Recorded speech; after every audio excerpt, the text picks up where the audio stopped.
Anyway, last time we was discussing about the constraints, and we have defined that constraints. What are the constraints?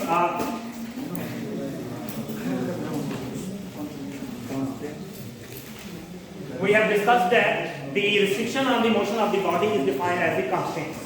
Okay, so they create a two type of the problem. There are two types of the problem created by the constraints. Number one, the force, work done by the constraint forces may be not zero or may not disappear for a bad coordinates. Okay, then you have to find the good coordinate.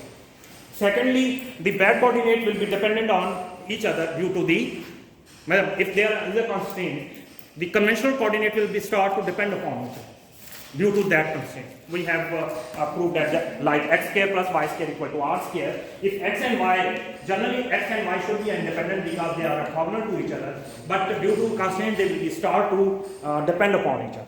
So these two types of the problems will be created by the constraint system. So now the problem is, ये तो बाकी बातें हम करते ही रहेंगे. Okay.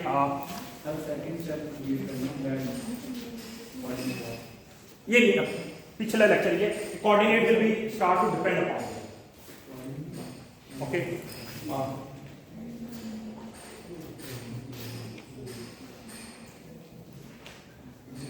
Type of the constraints, there may be many types of the constraints. One is defined as holonomic.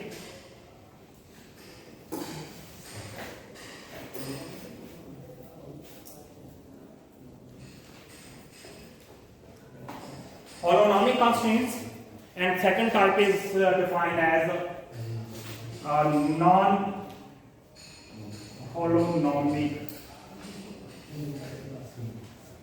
constraints. Middle से पास करें. Type of the constraint, one is defined as holonomic and one is defined as a non-holonomic constraint. Holonomic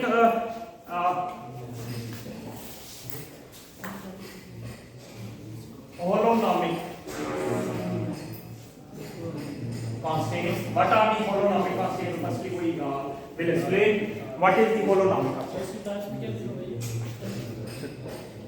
We know में ये आपकी बात की बात है. पहले आप ये समझने की कोशिश करो. What are the holonomic and what are the non-holonomic? अच्छा, सिंपल दोबारा बता देता हूँ. Constraints are the restriction on the motion of the body. कि किसी बॉडी की आप जब मोशन पे रिस्ट्रिक्शंस लगाते हो, that is defined as the constraints. For example किसी बॉडी को आप फ्रीली कहते हो स्ट्रेट लाइन में मूव करो, तो आपने उसकी बॉडी उसकी मोशन की डायरेक्शन ना देनी हो तो स्ट्रेट लाइन में मूव करें, दैट इज द रिस्ट्रिक्शन. जैसे कि y इक्वल टू और जाहिर है तो वो कंस्ट्रेंट किसी दो वेरिएबल्स को किसी वजह से मैं वो बात में यानी कंस्ट्रेंट पहले ये समझने की कोशिश करो कि कंस्ट्रेंट एक रिस्ट्रिक्शन है जो कि मोशन पे है. जैसे आप कहते हो किसी बॉडी को कहते हो कि वो सर्कल में मूव करे, तो आपके पास कंस्ट्रेंट होगा कि वो सर्कल में ही मूव करेगी, उसकी जो है मोशन की शेप जो है वो चेंज नहीं होगी. अगर कोई चीज एलिप्स में मूव कर रही है, हाइपरबोला में मूव कर रही है, तो all type of such restriction is defined as the constraint. Resistance भी कह सकते हैं क्या? एक मिनट, कांस्टेंट को रेजिस्टेंस भी कह सकते हैं. रेजिस्टेंस नहीं, वही बता किसी के मोशन को लिमिटेड कर देंगे. लिमिटेशंस मोशंस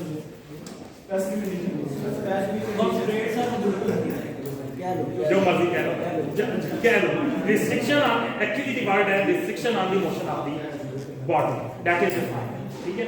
मिसाल के तौर पे अगर किसी चीज को आप सर्कल में कहते हो मूव करे, किसी चीज को एलिप्स में कहते हो, पैराबोला में कहते हो, हाइपरबोला में कहते हो, अगर आप कहते हो कि एक बॉडी स्ट्रेट लाइन में मूव करे, that's type of the restriction are defined as the constraint. कि कोई चीज को कह रहे हो आप सर्कल में मूव करें, कोई चीज को कह रहे हो आप सर्कल स्ट्रेट लाइन में मूव करें, किसी चीज को आप कह रहे हो पैराबोला फॉर्म में, किसी को कहते हो एलिप्टिकल पाथ में मूव करें. इस तरह की रिस्ट्रिक्शन जो है that will be defined as the constraint.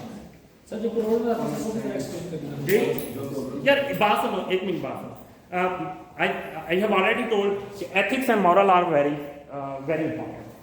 तो क्वेश्चंस पूछना बहुत जितना मर्जी पूछो, बट एक वक्त में एक मेरे से मतलब 50 बच्चों का जवाब था। मैंने आपको मेरे ख्याल फर्स्ट लेक्चर में बताया था कि I have a one dimension, मतलब एक वक्त में एक काम है। तो raise the hand and then ask the question. Yes अब यस प्रॉब्लम्स आती है इसकी वजह से, रिस्ट्रिक्शन की वजह से, वो आगे भी हम दोबारा एक्सप्लेन करेंगे। जब whenever you apply the restriction, हमने पहले एक तो देखा कि हमारे पास बहुत सी फोर्सेस ऐसे होती हैं कि जब हमें मास जैसे कि सर्कल में मूव कर रहा है तो we are feeling that the mass is freely moving. अगर फ्रीली मूव कर रहा है लेकिन सेंट्रीपिटल फोर्स होती है, there are many hidden forces जो कि हमें लग रहा होता है कि नहीं है लेकिन होती है। एक आदमी जैसे हमने लास्ट एग्जांपल ली, मुझे लगता है आप सारा पिछला ही लेक्चर रिपीट कर रहे हो। एक आदमी जो 50 kg का वजन लेके खड़ा है, हमें लग ऐसे रहा होता है आंखों से देखते हुए, अगर if we don't know what is the gravitational force, अगर हम ग्रेविटेशनल फोर्स का ना पता चले तो हम समझते हैं कि वो बंदा कोई काम नहीं कर रहा। जैसे कि आपको मैट्रिक में या छोटी क्लासों में अक्सर कहा जाता है कि एक बंदा जब तक डिस्प्लेसमेंट नहीं होगा वर्क नहीं होता है, लेकिन वर्क हो रहा होता है, जाहिर है that's why energy is consumed. तो एक तो कंस्ट्रेंट की वजह से बाज का हमें वर्क हो रहा होता है, हमें पता नहीं होता। बाज कोऑर्डिनेट के लिए वो वर्क 0 हो जाता है और बाज कोऑर्डिनेट के लिए वो वर्क 0 नहीं होता, वो हम देख चुके हैं, ठीक है। और दूसरा क्या होता है, कंस्ट्रेंट रिस्ट्रिक्शन जब भी लगाते हैं तो जो चीजें इंडिपेंडेंट होती हैं, जो कोऑर्डिनेट इंडिपेंडेंट होने चाहिए, मस्ट बी इंडिपेंडेंट, जैसे x and y are orthogonal to each other and they should be independent. Their dot product will be a 0 because they are normal to each other, they are making angle 90 with each other, but due to the constraint they will start to depend upon each other. और क्योंकि आप x square plus y square को जब r square से जोड़ते हैं तो x will be function of y, it will become a function of y, or y will become the function of x. That's two type of the problem will be created by the constraint. Okay, now अब type of the constraints क्या है, अभी आपको मैं बाद में explain करूंगा, पहले डेफिनेशन लिखवा देता हूं, ठीक है। तो टाइप ऑफ द कंस्ट्रेंट क्या है, होलोनॉमिक constraint. if the constraint is function of only the variables, position variables, like ठीक है parameters, if the constraints are the function of the parameters, that will be defined as the holonomic constant, mean that can be write as alpha 1 alpha 2 मैं ये लिखी alpha 3 alpha n equal to 0, where alpha 1 alpha 2 alpha 3 alpha n are parameters. Yeah, like a position. Yes, you are right. Like x, y, z. Okay, sir. क्या? वो बाद में आपको समझ आएगा, अभी ये सुनिए। That can be right in the form of y. इसका क्या मतलब है ये मैं एक्सप्लेन करता हूँ। ये थोड़ा सा समझ। So, if the constraint can be right in this form, that equal to 0, then equal के बराबर लिखी जा सके, then that type of the constraint will be defined as a holonomic constraint. Okay, if that is equal to 0, and if I can't write in the form of non-holonomic कौन सी है, non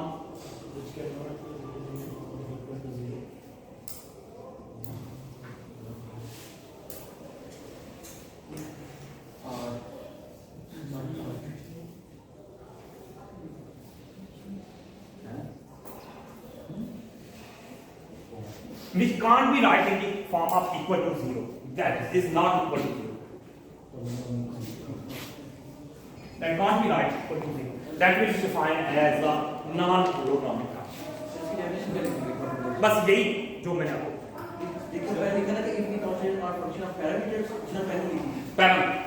ये भी parameters का लिखा है, ठीक है, यहाँ मैंने लिखा, but they can't be write in this form equal to 0, but they can not be equal to 0, हाँ they can't be write equal to 0, ठीक है, वो इक्वल टू 0 नहीं है। अब बाकी एग्जांपल दूंगा तो आपको समझ आएगा, तो नहीं अभी तो सिर्फ आप कुछ भी लिख लो सॉल्यूशन, ठीक है। तो ये जो है अब सिंपल ये भी लिख दो कि it is equal to 0 and these are the parameters, अब बेशक वो ना लिखो, ठीक है। तो ये alpha 1 alpha 2 alpha n are parameters like x y z position parameters, ये दे आर नो, अगर ज्यादा एक्सप्लेन करूं तो इस तरीके से कि there is no velocity components are involved, only the position components, जरूरी नहीं है वो पोजीशन हो, but you can consider it like a position, कि दे आर अ पोजीशन, ठीक है, they are, there is no velocity, time derivative is not involved there, Okay, so these type of the constraint is defined as the first type of the defined as a holonomic, and the second type is defined as a non-holonomic constraints. And secondly, if the sum parameter, जो position parameter समझ रहे हो या जो भी बता है, if that is the function of time, मतलब sorry function time का मतलब आपको पता है कि relativistic में x, y, z and t is comes in an equal footing. इनमें कुछ अगर कोई पैरामीटर टाइम है, यानी मैं ये कहता हूं कि if phi is function of alpha 1, alpha 2, alpha 3, alpha n and p equal to 0, इसका क्या मतलब है ये मैं बाद में एक्सप्लेन करूंगा। अभी ये समझो, ठीक है, कि आपके पास इन पैरामीटर के अलावा टाइम भी है, अल्फा एन टी भी हो सकता है, वैसे भी हो सकता है। This type of the constraint will be defined as a holonomic, but ये क्योंकि टाइम का ये holonomic की एक खास किस्म है जिसे रेनोमिक constraint है। मतलब अगर मैं holonomic का पूछूं तो दिस इज आल्सो holonomic, ये भी holonomic है, और this is also a holonomic। Both are holonomic constraints, okay, but if time is involved, अगर आपका पैरामीटर जो है, मैंने कहा डेरिवेटिव नहीं होता, पैरामीटर कुछ भी हो सकता है, x, y, z की कोई भी हो सकता है। अगर एक पैरामीटर टाइम भी है, मेरी आप बात समझ रहे हो जी यार, ऑल आर holonomic। अगर आपका n पैरामीटर या कोई सा पैरामीटर टाइम भी है, वेलोसिटी नहीं होना चाहिए। सिर्फ holonomic की एक ही कंडीशन है कि that should be depend on the parameter, उनकी वेलोसिटी पे डिपेंड होना चाहिए। अगर n जो है कोई टाइम है, इनमें से कोई पैरामीटर टाइम भी है, तो that will be defined as रेयोनॉमिक।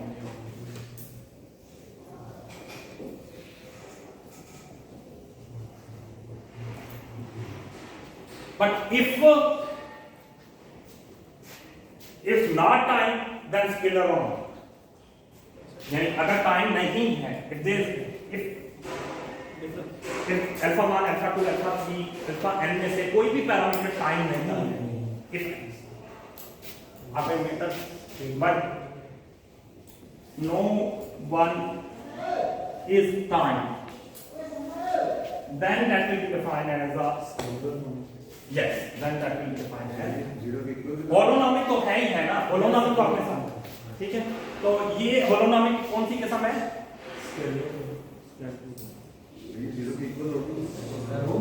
यार holonomic तो है, ये दो बोथ आर holonomic, ठीक है।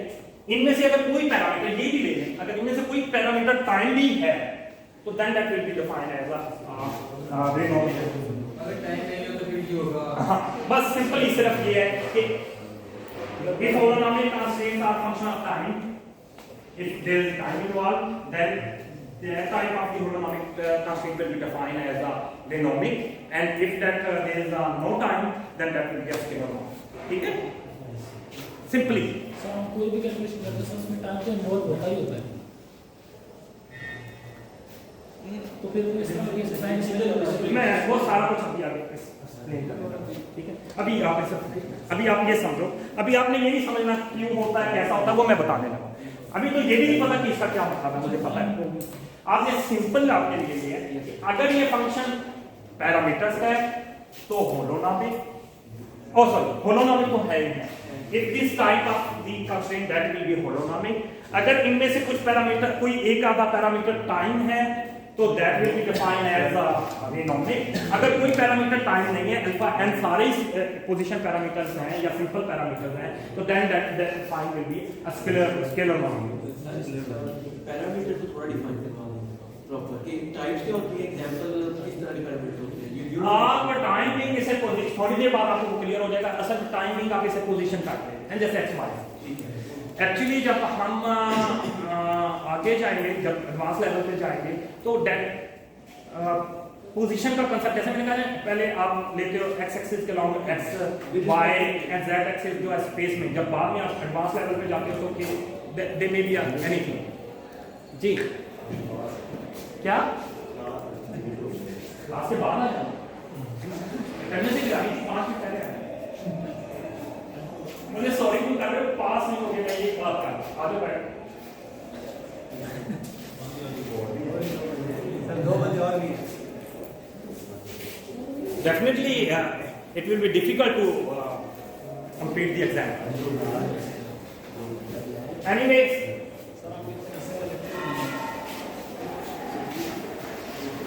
अच्छा अब यहाँ तक तो हमें समझ आ, लेकिन अभी तक ये नहीं पता इसका क्या मतलब है। ये मैं आपको पहले अभी समझना सिर्फ ये है कि अगर ये पैरामीटर्स पे डिपेंड कर रहा है और this is like this form that will be equal to यानी that can be written be equal to 0, that will be defined as a holonomic और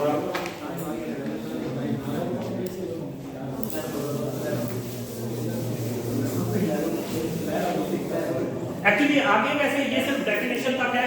स्केलरनॉमिक्स और रेनॉमिक जो कंस्ट्रेंट्स हैं इनकी वैसे जो है ना आपको बस ये डेफिनेशन को याद करना है। इसके बाद जो है इतना ज्यादा जो होलोनॉमिक पे ज्यादा आपका कंसंट्रेशन लेगी और फिर सेमी होलोनॉमिक कंस्ट्रेंट्स पे। और जब आप एमफिल में आओगे तो नॉन होलोनॉमिक और दूसरी कंस्ट्रेंट्स तो प्राइमरी कंस्ट्रेंट्स, सेकेंडरी कंस्ट्रेंट्स जी वो पार्ट एडवांस बहुत एडवांस अभी आपका सिंपल में।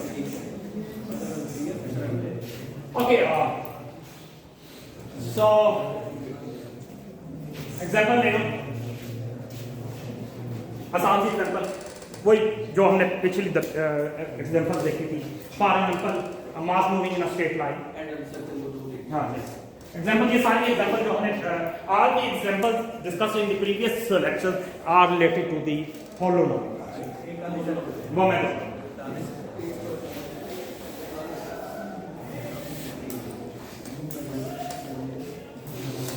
motion of mass along straight line. If a body is moving along, if I force the body to restrict the body to move along the straight line, ठीक है, मैं एक simple example ले लेता हूँ। That is not a general equation of line moving out at, but मैं आपके समझाने के लिए आसान सी एग्जांपल है। If the constraint is y equal to mx plus c1, here m is flow, this is intercept.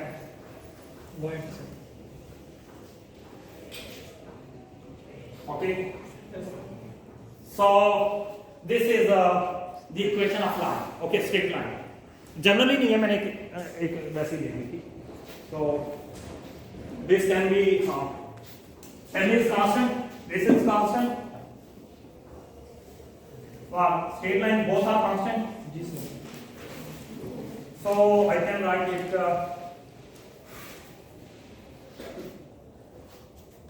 in this way.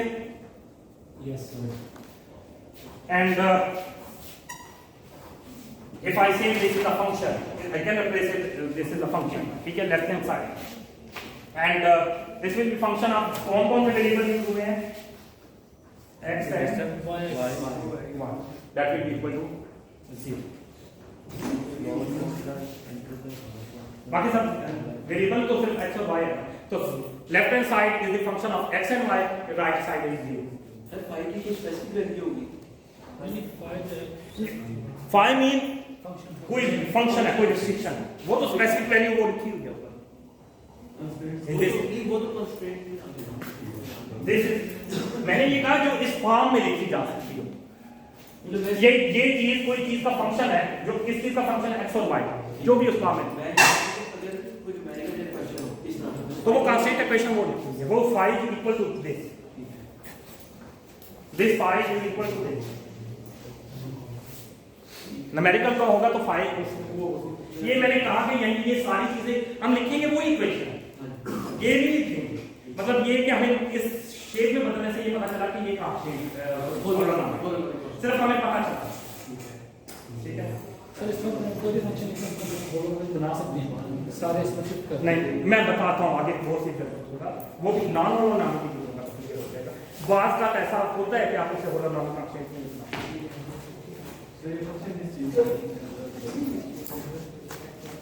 x और y मुझे किसी इक्वेशन के मतलब सर्कल का कैसे इक्वेशन होती है यार ये चीज इसके बराबर या मैं ये स्लोप ऑफ लाइन की जनरल इक्वेशन है। अब ठीक है, अब ठीक है, समझ ठीक है। फाइंड द स्पेसिफिक वैल्यू है, फाइंड द वैल्यू जो कि किसके बराबर है। हमने ये कहा है कि ये चीज जो है ये जो लेफ्ट हैंड साइड है वो किसका फंक्शन है, एक्स और वाई का। सिंपली दैट्स सर ये क्लियर है, मैं ये नहीं कह रहा, मैं ये कह रहा था कि जितना न्यूमेरिकल सॉल्व करने से मैं कह रहा हूं फाइंड द न्यूमेरिकल वैल्यू की हाँ न्यूमेरिकल वैल्यू यही है, वो ये इससे सॉल्व है, वो इक्वेशन को सॉल्व है। ये सिर्फ हमें ये बता रहा है कि दिस इज अ वो ठीक है।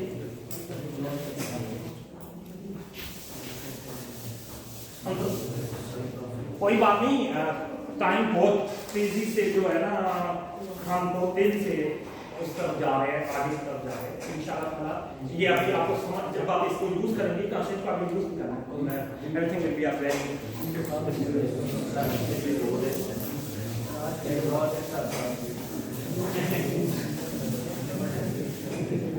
मैथमेटिकली आस्ते आस्ते हम मैच्योर होते जा रहे हो, ठीक है। तो हम अपने टारगेट तक पहुंचते जा रहे हैं। तो बहुत जल्दी जो है नेक्स्ट वीक में इंशाल्लाह ताला we will try to touch the lingua,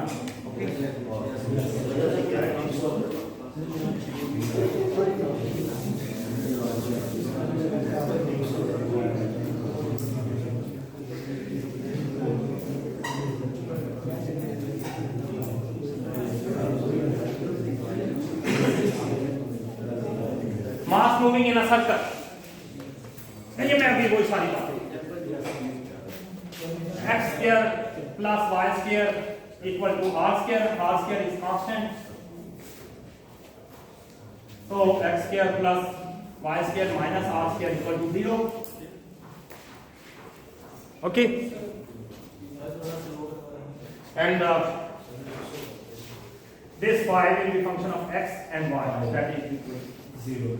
Left hand side is function of x and y, that's mean that and the right hand side equal to 0, that's the mean, that is example of the constant। Third, sir इसमें constant है वो ask नहीं, ये पूरी equation पूरी equation होलोनॉमिक है, क्योंकि that is the function of x and y and that is equal to 0, ठीक है। Moving in a sphere,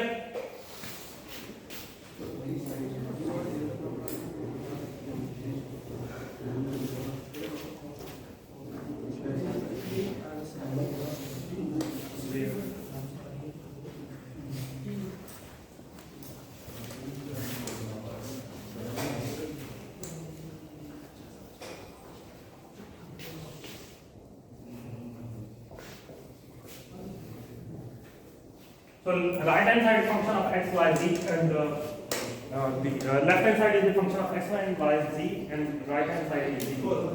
So these are all type of holonomic। क्या होलोनॉमिक के अलावा भी कंस्ट्रेंट्स होती हैं? नॉन होलोनॉमिक अगर मैंने लिख दिया तो उसकी कोई एग्जांपल एग्जांपल क्या रेक्टेंगल की होगी? ये तो सारी की एग्जांपल होलोनॉमिक।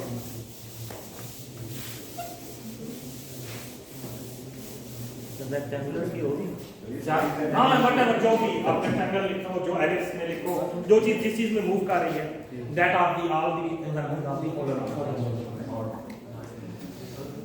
अगर नॉन होलोनॉमिक की कोई एग्जांपल लिखें,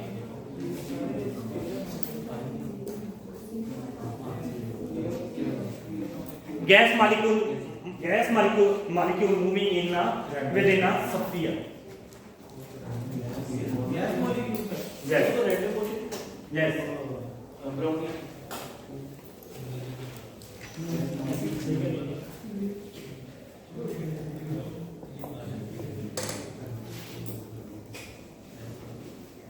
मेरा ख्याल है कि हम वेलोसिटीज को नहीं स्टडी करें, हम सिर्फ कांस्टेंट्स को देख रहे हैं। हमने उसको रिस्ट्रिक्ट कर दिया कि वो मास स्फीयर के अंदर से वो रैंडमली मूव कर रहे हैं, रेगुलरली मूव कर रहे हैं, जिस तरह move that is not our interest। हमारी इंटरेस्ट ये है कि हमने उसको रिस्ट्रिक्ट किया। हमारी जो इंटरेस्ट का टॉपिक है वो सिर्फ रिस्ट्रिक्शन है, अभी हम उस रीजन से बाहर नहीं जाते। स्फेरिकल कंटेनर है इसके बगैर। हाँ, स्फेरिकल कंटेनर है या बॉक्स का कंटेनर है, बॉक्स भी हो सकता है, स्क्वायर बॉक्स भी हो सकता है। व्हेनेवर यू कंस्ट्रेन कि वो उसके अंदर ही मूव करे, उससे बाहर ना आए। आपने मोशन पे रिस्ट्रिक्शन लगा दी, यानी जब भी आप कंडीशन लगाते हैं that will be defined as ours, ठीक है।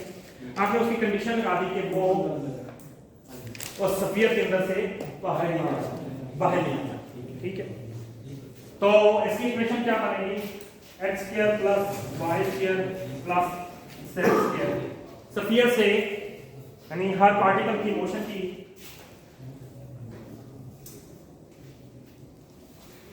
आर्क, ऐसे ही है ना कि वो हमेशा उससे या तो इक्वल है, बाउंड्री को टच करे, या उसके अंदर है, उसे बाहर ना। कंडीशन हो गई। वहाँ से टकराएगा तो नहीं वापस आएगा, वैसे तो कैसे कोई जो पार्टिकल हो जाएगा वहाँ से टकराएगा तो वो इक्वल हो जाएगा, लेस देन कैसे सब फिजिकली तो लेस देन कैसे बोला। ये आपके पास स्फीयर है, ठीक है। कुछ मॉलिक्यूल इधर है, कुछ दीवार से टकरा के वापस आ रहे हैं। हम ये नहीं देख रहे कि वो टकरा के आ रहे हैं या नहीं आ रहे। हर एक की पोजीशन या तो बाउंड्री के बराबर है या बाउंड्री से लेस है, ग्रेटर देन है, ठीक है, एग्जैक्टली इक्वल। किसी कुछ पार्टिकल्स की लेस होगी तो कंडीशन ये है कि या तो वो लेस देन आर होंगे, उनकी position vector are, this is the position vector of particle, that will be less than the radius of the sphere, ठीक है। वो हर हालत में लेस होगा। वो मोशन टकरा के वापस आएगा, रिफ्लेक्शन है, ट्रांसमिशन है, वो अभी आपका टॉपिक नहीं है। उसके लिए अभी थोड़ा आपको वेट करना है। अभी आप सिर्फ कंस्ट्रेंट की टाइप्स देख रहे हो, यू आर नॉट इंटरेस्टेड, अभी वो that is out of the scope कि आपका उसके बाद टकराएगा तो क्या होगा, क्या नहीं होगा, किस तरह होगा, वो बात। अभी पहले जो चीज समझ रहे हो, आसान चीजों को समझो, फिर होता है। अगर आप जटिल जब करोगे तो वो समझ सर वो जो इक्वेशन की इस तरह की या तो बॉडी मूव का भी इस बेस उसको हमने आर इक्वल लिखा, इधर हमने आर को मतलब लेस लिखा, उस इक्वल का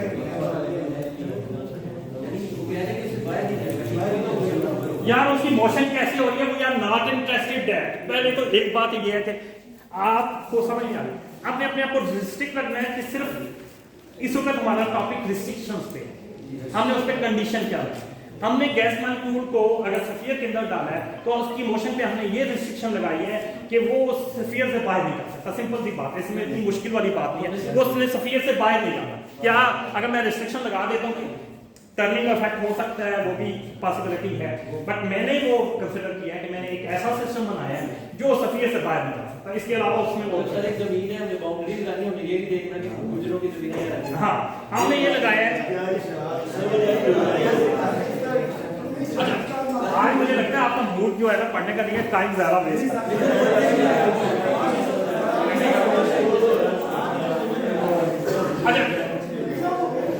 so this is the restriction.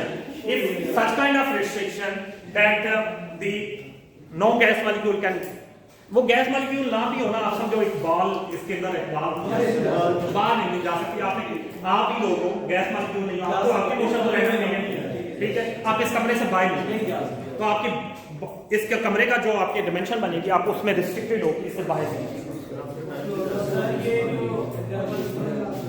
तो आपके पास पोजीशन वेक्टर जो है उस बाउंड्री से जो है वो क्या होगा, लेस देन या इक्वल हो सकता है या लेस देन, उससे ग्रेटर देन नहीं, ठीक है। So this is the restriction. So this is constant, so x square plus y square plus z square minus r square, that area that should be less than 0, and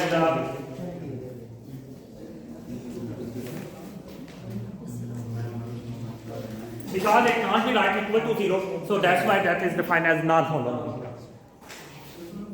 सिर्फ ये नहीं है कि आप अंदर से रिस्ट्रिक्ट करें, अगर आप गैस मॉलिक्यूल को बाहर से रिस्ट्रिक्ट कर देते हैं कि एक होलो स्फीयर बनाते हैं और कहते हैं कि कोई मॉलिक्यूल इसके अंदर नहीं जा सकता, या ये कमरा ये है, मैं आपको कह देता हूँ इस कमरे में आप दाखिल नहीं हो सकते, तो आपके पास रिस्ट्रिक्शन क्या बन जाएगी, ग्रेटर। यस,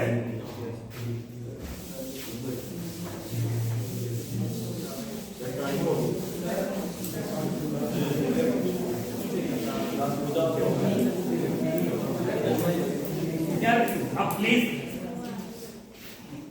आप अपनी आवाज को ना प्लीज मैं नहीं चाह रहा कि मेरा ख्याल है मुझे जरा गुस्सा करना जी सर ठीक है मैं लिखने मैं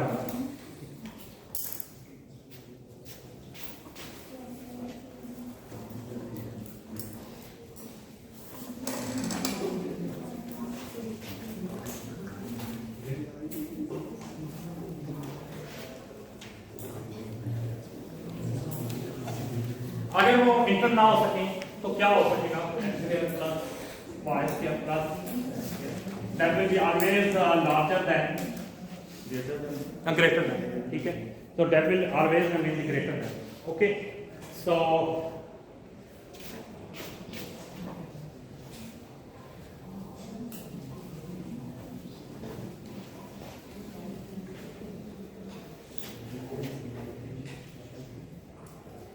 these are the example laws. इसी तरह मैं कोई बॉक्स की लगा देता हूँ कि बॉक्स के अंदर रहे लेकिन इस तरह की कंडीशन जिसमें इक्वल ना आ सकते हो तो that type of constraint will be defined as sir ये क्लास में फ्री हो रहा है ये हम सिस्टम पे कर रहे हैं तब से हो रहा है हमने सिस्टम की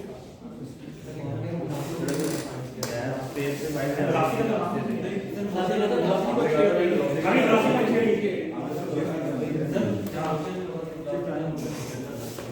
या रिस्ट्रिक्शन की बात करें हम तो वेलोसिटी की बात करें हम मोस्ट रिस्ट्रिक्शन क्या है ये रिस्ट्रिक्शन है लिमिटेड उसकी मोशन पे जो रिस्ट्रिक्शन है उसकी इक्वेशन क्या है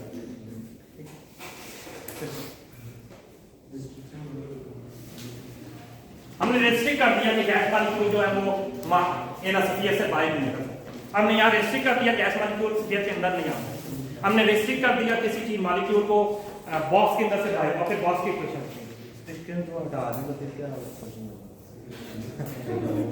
जी देखिए वो इक्वल हो जाएगा देखो हॉलोनॉमिक रिस्ट्रिक्शन को हटा दें तो फिर वो गुड कोऑर्डिनेट हो जाएंगे ठीक है हमें मतलब अभी हम सिर्फ रिस्ट्रिक्शन को देख रहे हैं ठीक है अभी आगे जब हम जाएंगे तो ये सारी जो है इक्वेशन जो है और we know that in restriction की वजह से x y z will be not dependent will not independent ये हम पहले डिस्कस कर चुके हैं ये जब ये इक्वेशन लिखते हैं चीजें एक दूसरे पे क्या डिपेंड करती हैं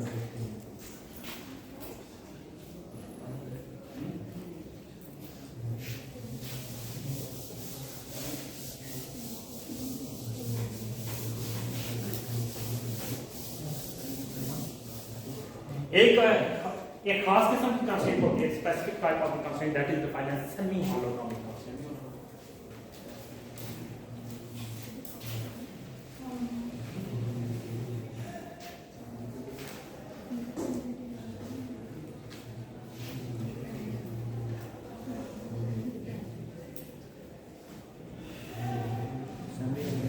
that is not complete holonomic constraint if there is a velocity parameter too then that will be defined as a semi time derivatives are असल में ये हम वेलोसिटी नहीं यूज करते मैंने कहा ना कि आप आगे देखेंगे पैरामीटर्स जो है वो लाजमी नहीं है सिर्फ x y z या पोजीशन और वेलोसिटी का मतलब time derivative so if alpha is function of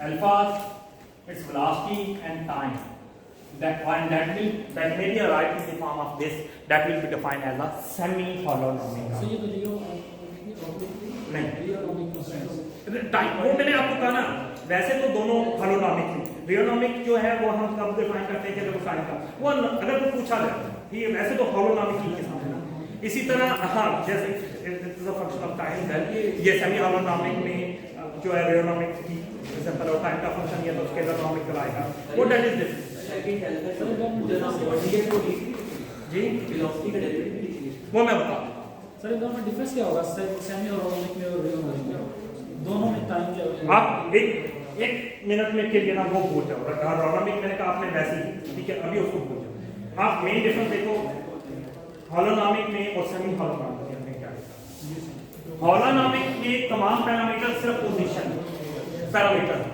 यहाँ ये अल्फा डॉट का मतलब होता है derivative with respect to part. तो here is time derivative of the parameters are also known। अगर टाइम पैरामीटर्स टाइम डेरिवेटिव भी इन्वॉल्व हो जाए तो that will be defined as a semicolon. ठीक है, ओके, क्लियर हो गया।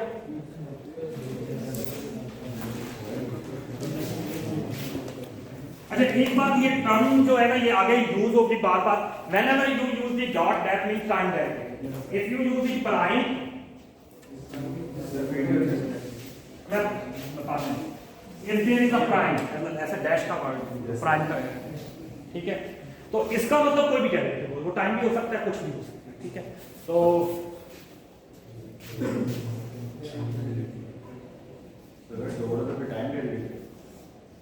बीटा टाइम भी हो सकता है, कुछ भी हो सकता है, पोजीशन भी हो सकता है। ये जो डॉट होता है ये हमेशा टाइम का है।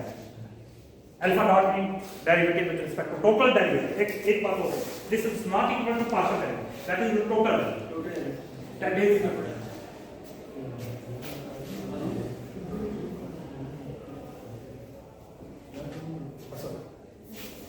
this is not partial, this is total। okay,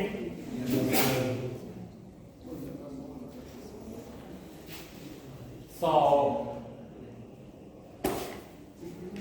इसकी एक एग्जांपल ले लें। इक्वल क्यों लिखा, नॉट इक्वल क्यों लिखा, partial derivative total derivative partial के बराबर नहीं।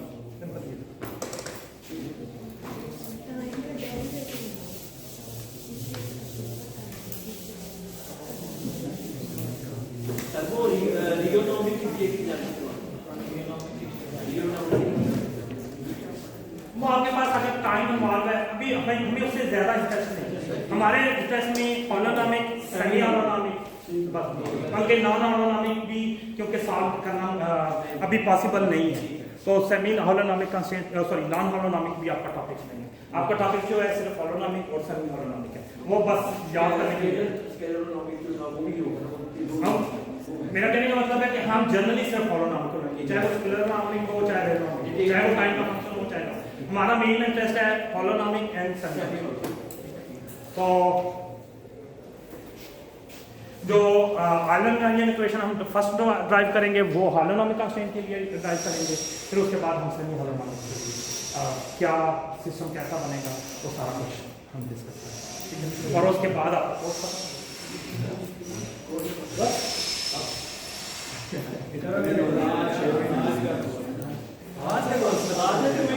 नहीं, हम हॉलोनॉमिक की मदद से किस सिस्टम को डिस्क्राइब करेंगे, एक्सप्लेन करेंगे, काफी जाहिर है बहुत सी चीजें। तो फिर दूसरी बात हम सेमी हॉलोनॉमिक की वजह से जो सिस्टम में चेंजिंग आएगी वो करेंगे, और उसके बाद सर आज के लिए तो बहुत है, बाकी फिर ठीक है, टाइम हो गया, एग्जाम्पल ले लो, मास मूविंग आना,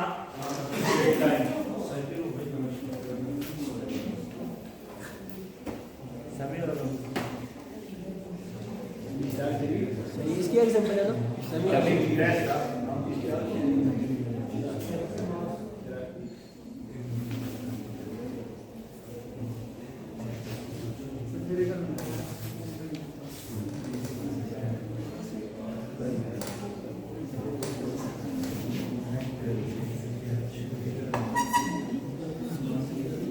if mass is moving on a non-slippery inclined plane, that will be the example of semi-holonomic constraint. Why that is the example of semi-holonomic constraint?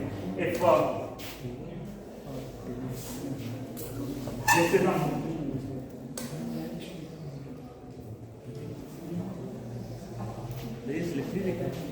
non-slippery, slip नहीं हो रहा, spherical mass रोलिंग का, okay, clear. तो roll कर रहा है उस पे, तो क्या होगा,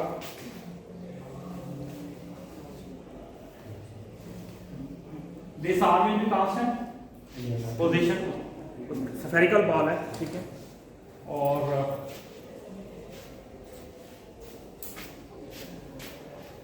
this will be delta theta, is S distance delta S यानी वैसे तो ये पूरी चीज ये L लेंथ है तो ये आपके पास तो ये लेंथ आएगी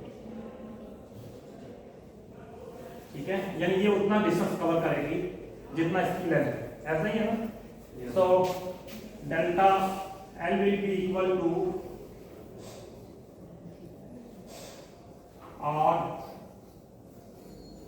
डेल्टा चाहे मेरी नोटेशन ना ठीक है जो लेंथ है that will be equal to R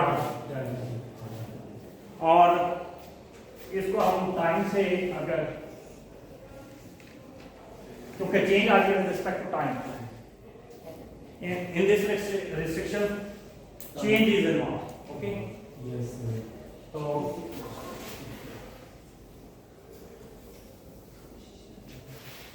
if I apply the delta t approach to 0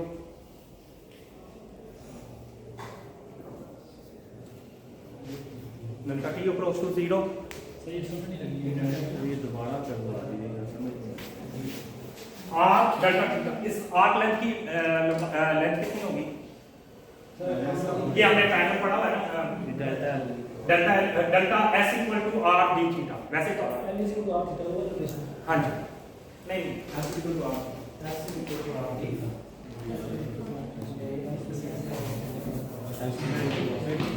trigonometric relationship है this arc length delta s and this is r this is delta theta तो आपके पास जो सामने वाला होता है delta s that will be r theta और ये जो डेल्टा s है जो डेल्टा s है ये आपको चेंज देगी उसकी लेंथ के बराबर डेल्टा s अब क्लियर हो गया जी सर ठीक है जब रोटेट करेंगे तो टाइम से डिफरेंशिएट किया तो ये आपके पास आ गया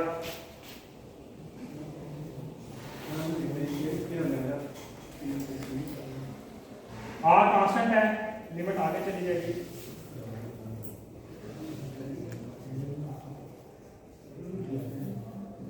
तो L डॉट आपके पास क्या आ जाएगा R थीटा का total derivative with respect to time is defined as dot okay so that will be sir वो लिमिट भी आती है ये लिमिट लिमिट पे सर ये लिमिट भी और इंटीग्रेशन भी है कहाँ इंटीग्रेशन सर ये ऊपर देखो सामने क्या लिखा है लिमिट अप्रोच टू जीरो वो limit limit approach to limit D का जी लिमिट डी एल की ऐसे L I L I M L I आपको मैंने बोल दिया दिस इज ओके सो ये आपके पास किया और ये किस लेफ्ट साइड किसका फंक्शन हो गई यहाँ वेरिएबल किया गया r तो कांस्टेंट है L dot so this is the number of semicolon ठीक है यस सर ओके सर एक वर्ड रह गया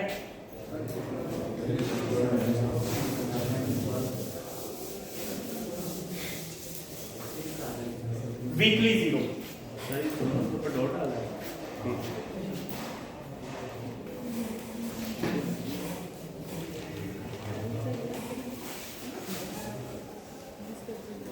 इसको हम किस तरह रिप्रेजेंट करते हैं weekly zero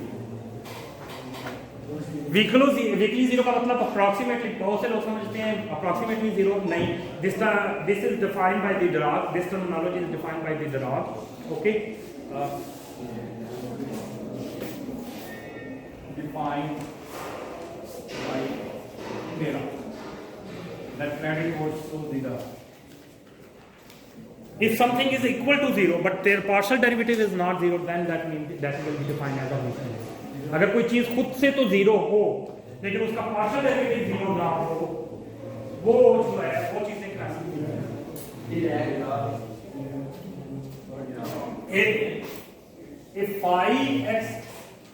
if phi is zero मतलब अगर रिस्ट्रिक्शन जिसका भी फंक्शन है अल्फा चलो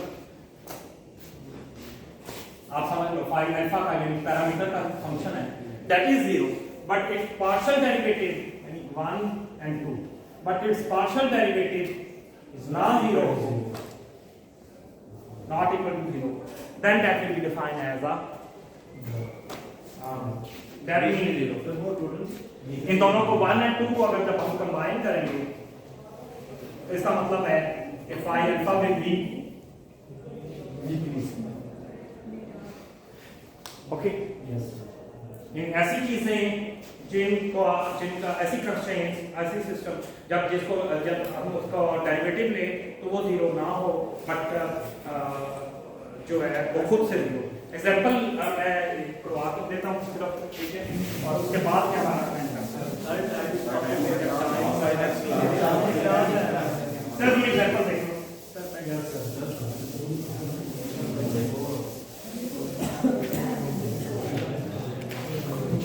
एग्जांपल है, जैसे कि हमने पहले पढ़ा था x y square minus r square equal to 0. If something is moving in a circle, तो x square plus y square r square equal to 0. ये completely 0 है, यानी ये जो आपका लेफ्ट साइड है इसमें फाई का हो, तो ये x और y जो है ये किसके बराबर है? 0 के बराबर है। बट इनके अगर पार्शियल डेरिवेटिव लें फाई का x एंड y के रिस्पेक्ट, अगर मैं इसका पार्शियल डेरिवेटिव x के रिस्पेक्ट लेता हूं तो ये किसके बराबर आएगा? पार्शियल फाई की वैल्यू डाल दो y square plus sorry minus r square partial x 2x, that is not similarly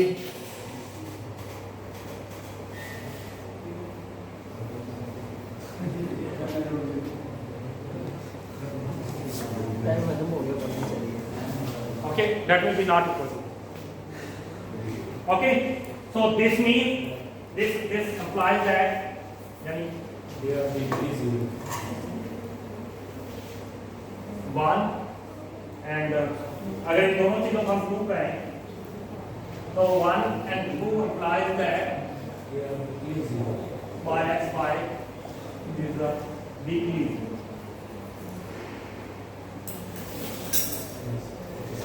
ये एग्जांपल है मास मूविंग इन अ सर्कल, लेकिन मास मूविंग